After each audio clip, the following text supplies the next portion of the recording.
अक्कलकोट नगरीत नेहमीप्रमाणे भक्तांची गर्दी जमली होती.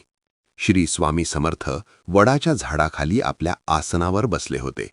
वातावरणात श्री स्वामी समर्थ नामाचा गजर चालू होता.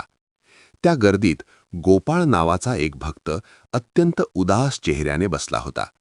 त्याच्या मनात एकच विचार घुळत होता की जगात लबाड आणि दुष्ट लोक सुखी दिसतात, पण प्रामाणिक लोक मात्र कष्टातच जगतात. त्याला राहावले नाही.